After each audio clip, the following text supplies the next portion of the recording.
Students, am I audible? Yes, sir. Yes, sir. Okay.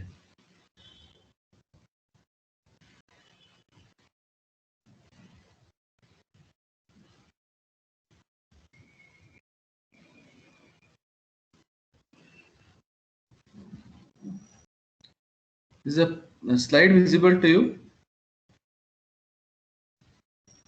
Yes, sir.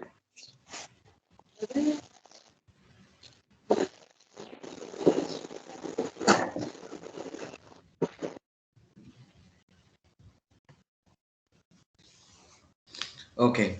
So yesterday we were discussing about multiplexing and demultiplexing. We are not going in depth towards multiplexing and demultiplexing. You just have to understand that multiplexing is where you have lot of applications running in a system, and that system will make sure the application data goes to the right host and to the right application in the right host. Is that clear? So I've given you an analogy also, like which one is transport layer service and which one is network layer service. So do you have any questions in that? Shall we go ahead today with a new topic?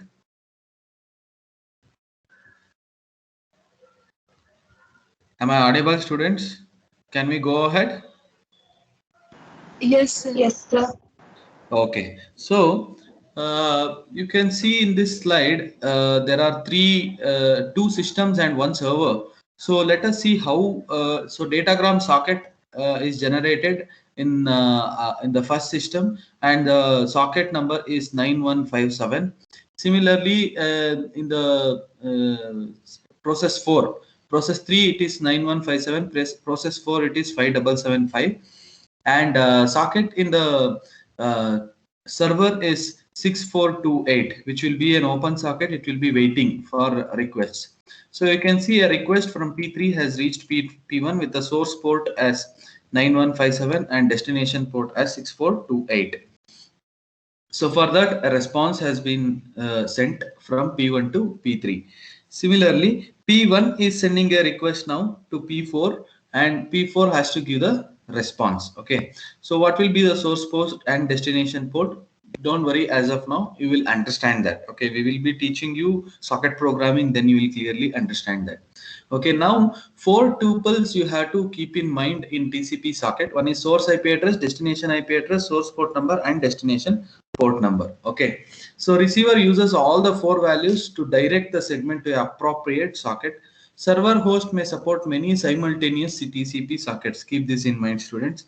Server host may support many simultaneous TCP sockets. Each socket identified by its own four tuple. Okay, for every socket you need this four tuple. Web servers have different sockets for each connecting client. Keep this in mind. Web servers have different sockets for each connecting client. So what you see here is quite a wrong kind of design here. So I will highlight which one is wrong here. This one. Okay, so what we understood now is every application running in the server should have a different socket, but here you have single socket for P4 application and P3 application. Let us see how it works. So web servers have different sockets for each connecting client. Non-persistent HTTP will have different socket for each request. So connection oriented demultiplexing, how it happens, you can see here. Three segments, all destinated to IP address B. Yes. You are in which slide? We can see only the land slide. Transport layer 3 equal to 13. 11, we can see that 11. 311. You can see only 311. Yes, sir. Oh. Now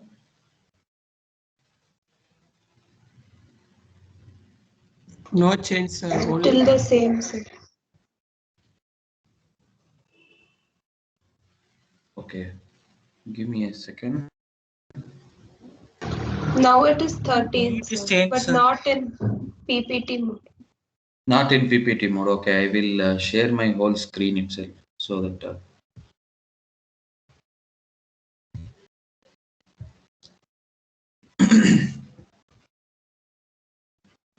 you can see my screen now, right?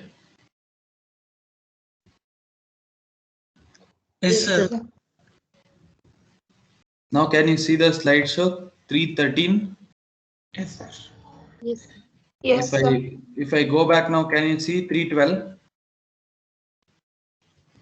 Yes, sir. Yes, sir. Yes, sir.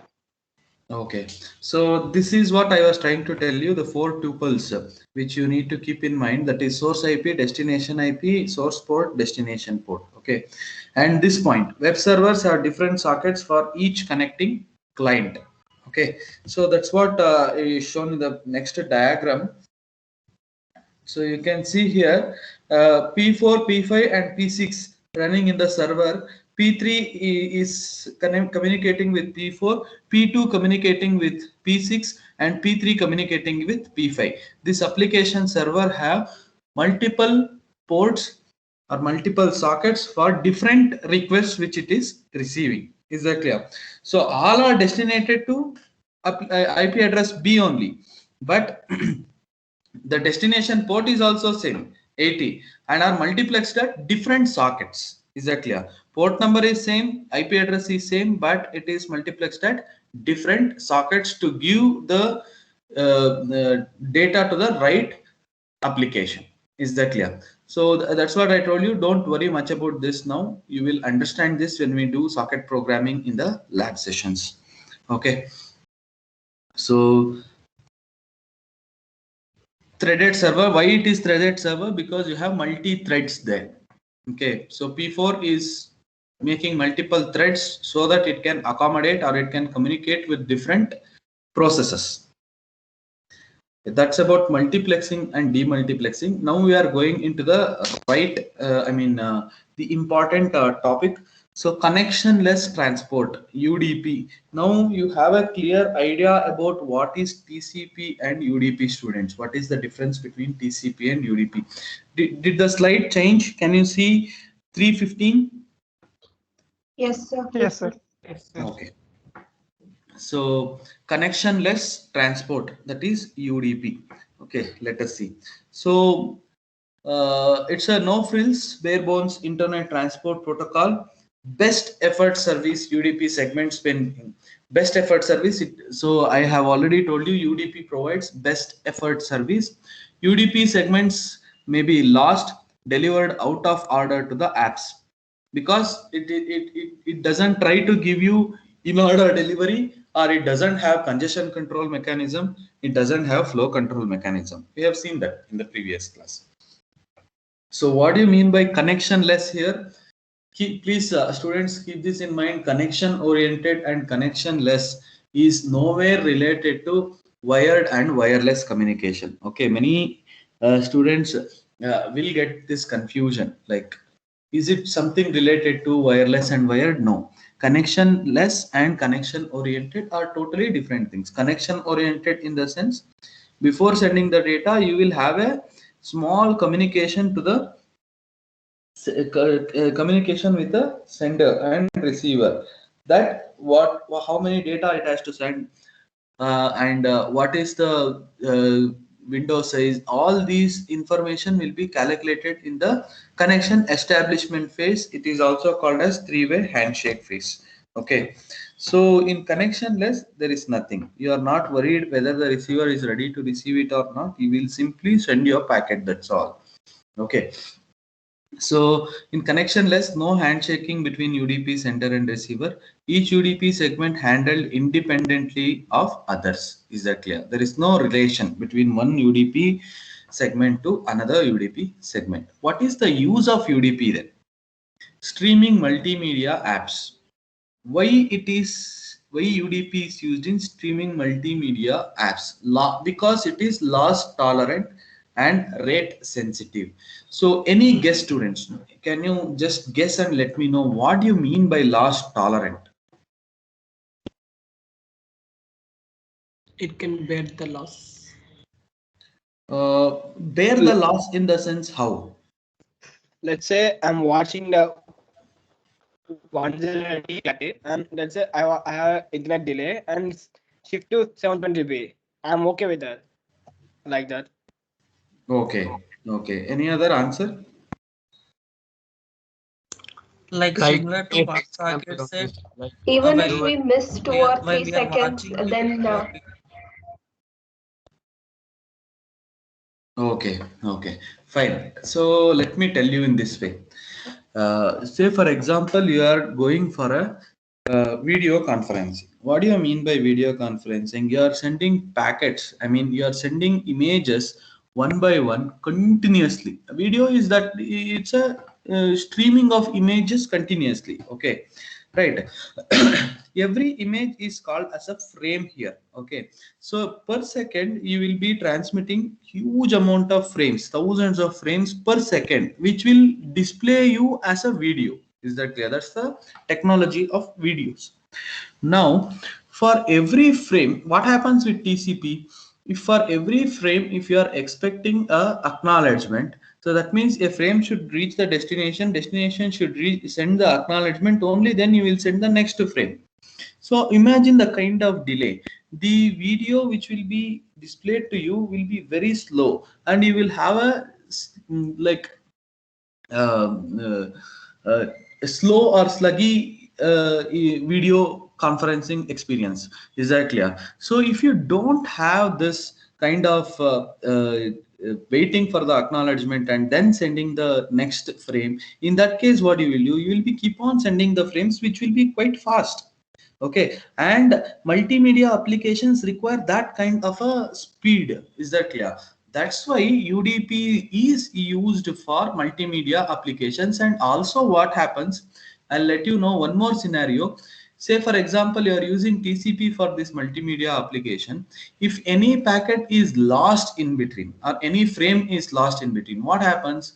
TCP receiver will be expecting that frame, and TCP receiver will not expect the not receive that frame. What will happen? So there will be a timer in the TCP center, and after the timer, it will retransmit the packet. You can imagine if you are going through a video conferencing, how much slow it will be. Is that clear? So, and why multimedia can have loss tolerance? Why? Because see, for example, we are doing video conferencing now. I am teaching you. Even if you miss 1 or 2 frames when I am speaking to you with my video on, will it affect you if I miss, if 1 or 2 frames are missed in between? You just let me know. Will it affect you, students? Will it affect the communication if 1 or 2 frames of me is missed in between? No. not considerably. Yes, not considerably, or generally sometimes it won't affect at all. So because when you are doing a video conferencing, you are looking at the other person face, or other person might have shared something. So 1 or 2 frames are missed, it will definitely not affect you at all. Okay, because in a second you will be sending thousands of frames. Okay, so it will not affect you. That's why even if there is a loss, it will be tolerable. Okay, so for those kind of applications which is okay with loss, we will go for UDP, which is called as a loss tolerant application, because UDP doesn't expect acknowledgement or sequence number, nothing. Whether the receiver has received it or not, it is not the part of UDP. It will keep on sending it. Okay, that's why UDP is termed as loss tolerant protocol, or it is used in applications which will tolerate some loss. Okay, and rate sensitive. Rate sensitive, as I said, it should be fast. Multimedia applications, if you are playing an online game, you need to have a quick response. And even there also, if you miss 1 or 2 frames, it is okay. Is that clear? And other applications, other protocols which uses UDP as its underlying protocol is DNS and SNMP. DNS is domain name systems or domain name servers. SNMP is simple network management protocol. These protocols which run in application layer, DNS and SNMP runs in application layer, which uses UDP as its underlying protocol. Okay, because those two also is very much confined about rate sensitivity. Okay, so reliable transfer over UDP, is it possible? Add reliability at the application layer. The application which you are using, there you provide reliability. Okay, you use UDP for your communication, but in the application layer you add UDP. So application specific error recovery can be done in the application layer or in the application data. Is that clear? So UDP cannot be made reliable, but you can make sure the data you are transferring through UDP can be reliable by giving the reliability at the application layer. Is it clear, students?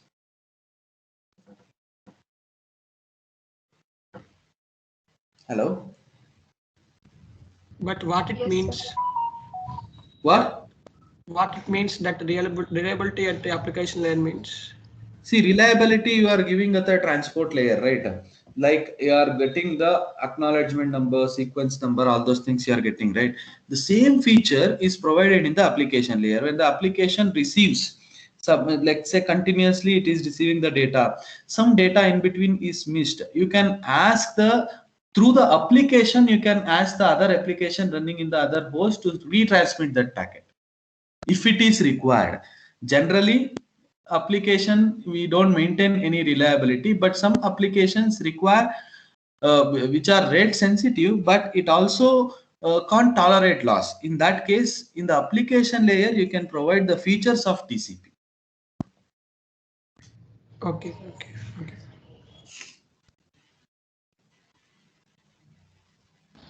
So for TCP, reliability is provided at transport layer itself, no sir? For UDP, Yes. in application layer, is it like us we have to particularly take care that reliability gets maintained at application layer, or it Yes. is automatically done, sir? No. It is, you have to specifically take care of it. The application developer has to think about how in the application itself reliability can be handled. Okay, sir. Thank you, sir. Okay. Is it clear, students?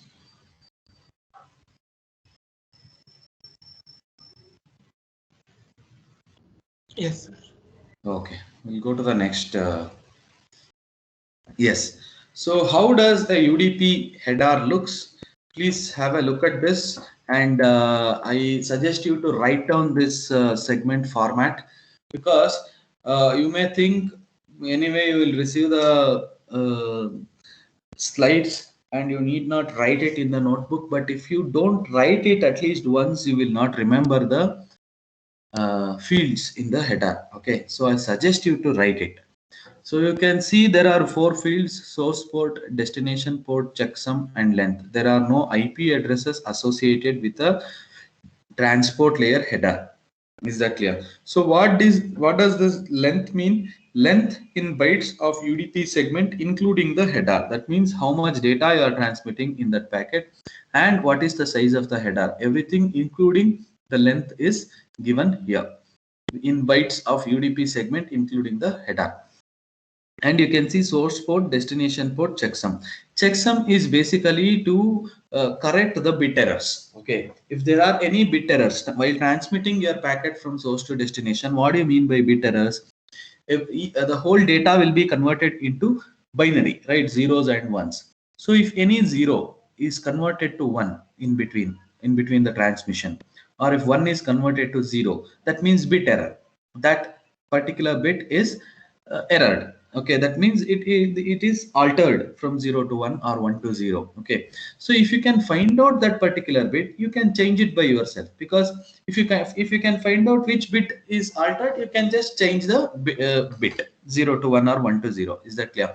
So to do that, checksum bits are used. We will see how checksum bits will figure out which particular bit is actually altered. Okay, why is there a UDP? So you can have a question again. I told you already that TCP provides such a huge, such a big features, such amount of features to any kind of data that you are sending. Then why do we need UDP? I told you multimedia applications require UDP. because UDP is fast, UDP is loss tolerant. You have to use these two words explicitly, students. UDP is loss tolerant and UDP is fast compared to TCP. That's why multimedia applications require UDP. Okay, so you can see why there is a UDP, because there is no connection establishment which can add delay. Simple, no connection state at sender and receiver. Small header size. You can see the header have only 4 types of information in it. If you look at TCP, there are a lot of information in TCP because TCP provides a lot of features. When you look for more features, obviously you have to add more control information. Where you are going to add control information? You are going to add control information in the header. When you add more and more information in the header, it will be definitely slow. Why? Because every router should open the header and see what is there in it. Okay, so because it has to forward that packet from one input interface to other input interface, so the processing will be more. If you have more header information, the processing delay will increase. Is that clear? That is what the meaning here. So small header size will be fast compared to header size is like any protocol with more header size. No congestion control. UDP can blast away as fast as desired. Is that clear? These are the features of UDP.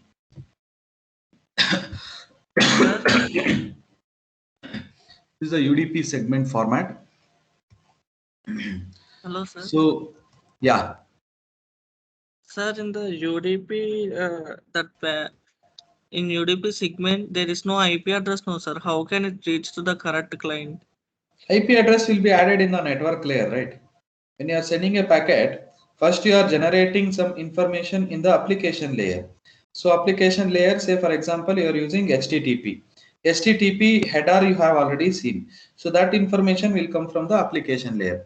Now from the application layer, packet will come to the message will come to the transport layer and it will be converted as a segment.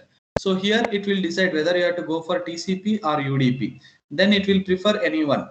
Suppose it selects UDP. Then the segment will come to the next layer, that is network layer. In the network layer, IP address will be added to the header.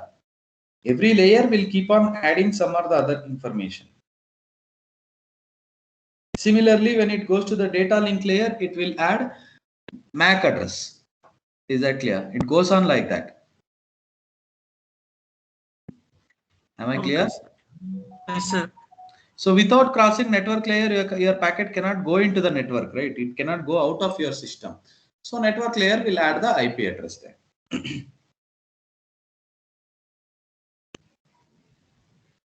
Okay. Yes, sir. So detect errors in what is the goal of UDP checksum? It detects errors, that is flipped bits. That's what I told you in transmitted segment. So sender treat segment contents including header fields as sequence of 16-bit integers. Checksum addition, that is one's component sum of segment contents. That means the UDP, yeah, here there is an example. Let us go to the example directly. Add two 16-bit integers. So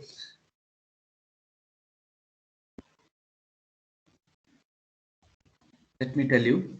So there are 3 fields apart from checksum here, students. One is source port and destination port. Other one is length. Source port is 16-bit. Destination port is 16-bit, and length is also of 16-bit. Okay. So what will happen here? All these 3 16-bit data will be added. I mean, 16-bit identification will be added, and then this 16-bit will be converted. We will take the ones complement of it. That's what we are done here. So you can see here, internet checksum calculating example. Add two 16-bit integers. So if you have one, just wrap around that. I will do one thing. I will solve a problem handwritten and I will upload it. Okay, I will write the comments there and I'll upload it. So you will get to know that when adding numbers, a carryout from the most significant bit needs to be added to the result. Is that clear, students? So sum will be this one. So checksum, I think there is some error here. So forget about calculating the checksum, students. I will do it separately and upload it. Okay, one problem I will solve with comments and I'll upload. You can follow that for any type of problem. It's a simple thing. So it is the example what you are seeing in the slide is not complete. Okay, so that's about UDP. So any questions regarding UDP, students?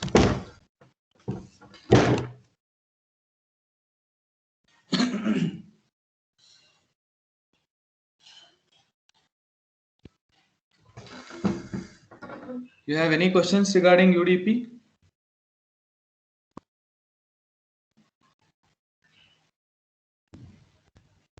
Am I audible?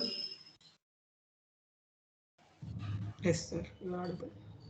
So shall we go to the next topic? And from here it is quite important. Almost every topic is important, but 3.4 will give you the principles of reliable data transfer, which is a building block for TCP. Exactly, a transmission control protocol. So before getting into transmission control protocol, the TCP, which is the second most important protocol in transport layer, before that we need to learn the principles of reliable data transfer, and your attention is very much important here. Okay, so we will go to this principles of reliable data transfer. There are a lot of protocols involved here, students. So you can see here important in application transport link layers, top 10 list of important networking topics. So here this is also very important. So characteristics of unreliable channel will determine complexity of reliable data transfer protocol. So you can see here uh, below this red line is transport layer, above this is application layer. Okay, so in the transport layer you are looking for reliable channel. Is that clear? Because transport layer provides logical communication between process to process. Okay, there is a reliable channel here in the transport layer. So what happens, sending process will create the data, sends it, it comes to the reliable channel, and it goes through the reliable channel, and it is given to the application layer at the receiver process. Is that clear? What happens here? So provided service is reliable channel. Service implementation, how you are going to do it. Okay, so you can see there is now you have to consider the function calls which are done here by the application layer. So application layer will call a function called RDT send.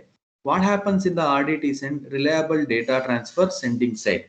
And similarly, after the RDT send function call is made by the application layer, the transport layer calls another function called UDT send. Why? Because see, this particular red line, above this red line is the application layer. Between here is the transport layer. Below this second red line is network layer, and keep in mind network layer is unreliable channel. Is that clear, students? Network layer is unreliable channel. So this transport layer makes a function called UDT send. Is that clear? So it goes through the unreliable channel, and again when the transport layer receives it, transport layer makes a function called RDT receive. Why? Because it has to send it to the it has received a packet in the transport layer, which is reliable data in the transport layer, and after going for RDT receive, reliable data transfer protocol receiving side, and here it again makes a function call, transport layer makes a function call which is called as deliver data to the application layer. So these four function calls, please keep this in mind. We will be using these four function calls in next 1 or 2 classes. RDT send, UDT send, RDT receive, and deliver data. Is that clear? There is no UDT receive. Only RDT send, RDT receive, UDT send, and deliver data. Please try to understand this diagram. So is this diagram clear to you? I think there is one diagram. Yeah. This is a expanded diagram, sender side and receiver side. So what you can see here, RDT send called from above, that is from the application layer. Now your perspective, you are looking at the transport layer. Okay. So RDT send is a function called made from above in the sense made from the application layer. Pass data to deliver to the receiver upper layer. Okay. Then after that, what happens? UDT send called by RDT, reliable data transfer, called by RDT, that is in the sender side, to transfer a packet over unreliable channel. Why this below is unreliable channel? Because network layer channel is unreliable. Network layer doesn't provide reliable channel. Is that clear? Then what happens again? This RDT receive is a function call made by transport layer. When it receives, when a packet arrives at the receiving side of the channel, is that clear? It receives it. After receiving it, what it has to do? It has to deliver it to the upper layer. So deliver data called by RDT to deliver data to upper layer. Is that clear, students? Is this 4 function calls are clear to you? If it is clear, we can go ahead. Yeah. For UDP also, this 4 functions are called, but it is manually called. No. UDP doesn't have RDT receive at all, no? But you told that we can ensure extra reliability by adding That is in the application layer. That is with respect to the application. Now we are speaking with respect to we are confined in the transport layer now. All these happening in the transport layer. But if you want to make a UDP application reliable, you have to work with the application, not with the transport layer. That RDT send is coming from application layer, no sir? Yeah, why? Because that application is using TCP in the underlying protocol, that is in the transport layer. That's why it is making a RDT send. Okay, sir. Yes. Okay. So I hope these 4 function calls are clear to you, students. Okay. So any questions? Others have any doubt regarding these 4 function calls? Sir, can you speak on RCV side of channel? What? Can you What please is RCV channel, sir? RCV side of channel? Receiver side channel. Okay, sir. It is receiver side, that's all.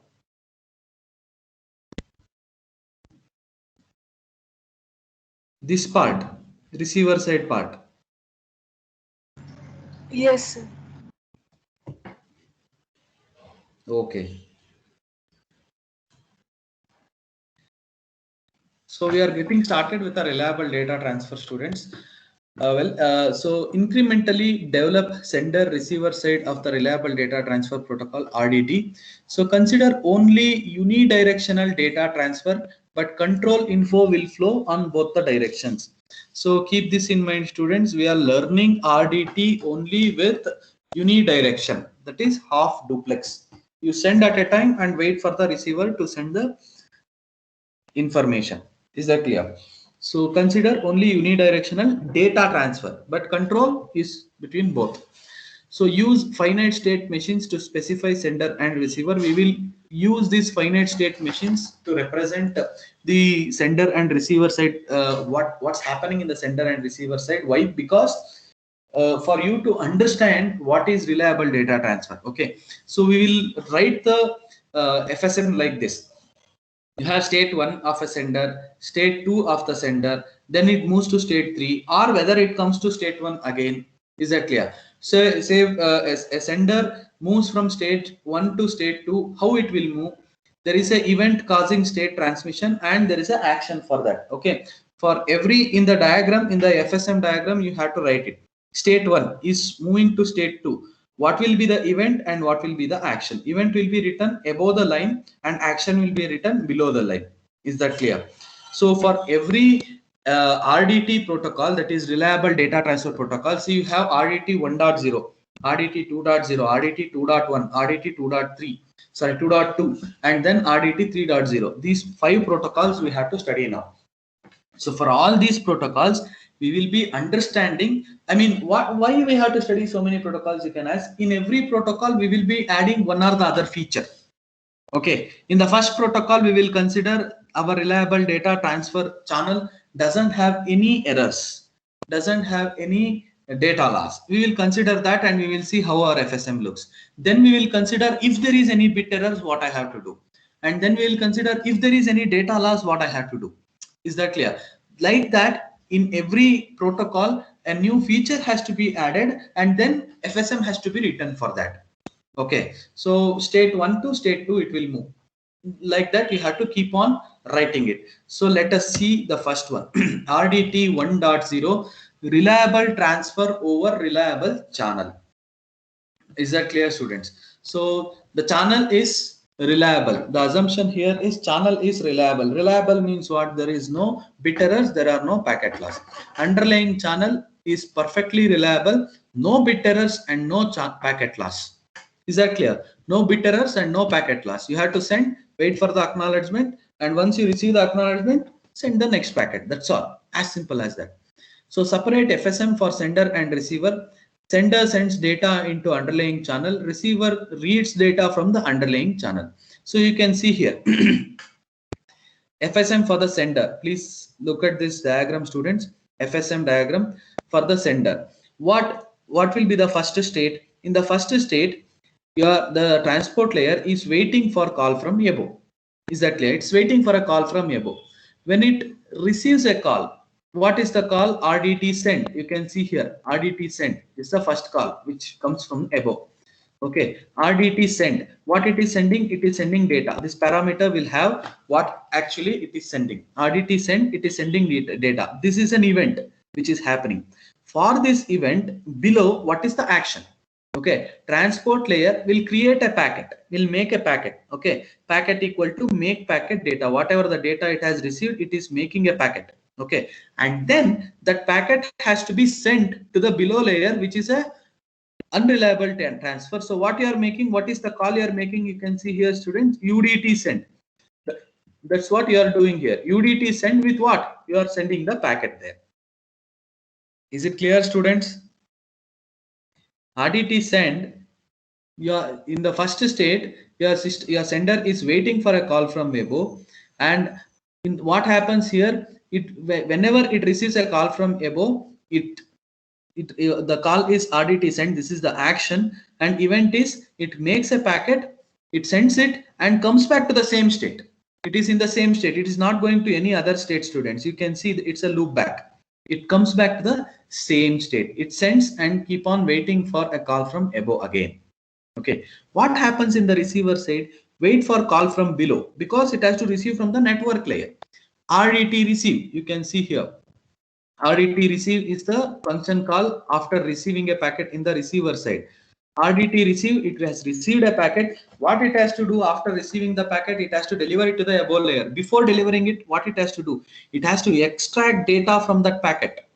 Okay, it has to extract data from that packet and then deliver data to the above layer. This is what happens in the receiver side. And after this action and event, again it goes to the same state, waiting for call from below. Is that clear, students? Is this FSM diagram for sender and receiver with RDT 1.0? Is it clear to you? RDT 1.0 is reliable data transfer over reliable channel. That means there are no bit errors and no packet loss. Sir, you told about unreliable channel, no sir? Yeah. That is for only to make us understand, no sir? Because in OSI model there are 7 layers and it has Yes. to pass through. Yes. So network layer is unreliable. Okay, from network layer, then it will go to data link, then physical. Then it will go to physical, then it will go through all the communication.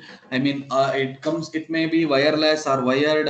Again, when the receiver receives it, the receiver will receive it in the physical layer, then it gives to the data link layer, then it gives to the network layer, then it comes to the transport layer. Now we are discussing only with the transport layer. Okay, sir, but the form of the packet will be changed, no sir, when it comes to the receiver side after passing through all these layers? See, I will tell you how it happens. Application layer will generate a message with some header information that is given to the, let me write it here so that it will be clear to you. Okay, so application layer will generate a message with some header. Okay, this is application layer message. Okay, now this application layer message will come to the transport layer, and application layer message as it is will be placed in the transport layer payload. Okay, this is header of transport layer. This is header of application layer. Okay, similarly this application layer is placed in the data part of the transport layer PDU. Is that clear? Now what happens? Transport layer PDU will be placed in the data part of network layer, and it adds a new header. This is where IP address is added. See here in the application layer, nothing is added here. Okay, transport layer adds port number. This network layer will add IP address for it. Then it comes to data link layer. In the data link layer, again the network layer PDU is placed in the data link layer payload part, and header is added. What will be there in the header of data link layer? You will add MAC address. MAC address. Is that clear? It goes on like this. And in the receiver side, what happens? It receives this first. This header will be removed in the receiver side and given to the network layer. And network layer will remove this header, and this part alone will be given to the transport layer. And then header of the transport layer will be removed, and the it will be given to the application as it is. Is that clear? That is how the header will be added in every layer, and that this is called encapsulation. And in the receiver side, it is de-encapsulation or decapsulation. Is that clear? Clear, sir. Yes. So did I answer your question? Sir, Yes, is sir.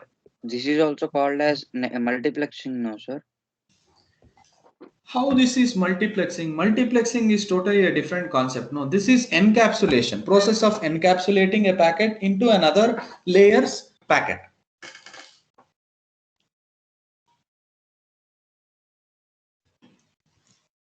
This is not multiplexing, no. Multiplexing means you combine multiple packets together in a single channel. Here you are not combining multiple packets. You are developing a single packet by encapsulating each layer information into its next layer PDU. Is that clear?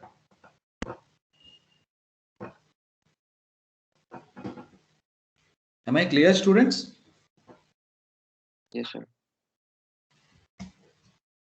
Okay. So next is RDT 2.0. We will take up that in the next class. I hope this is clear to you today. We will stop here. If you have any questions, you can ask, or you can leave.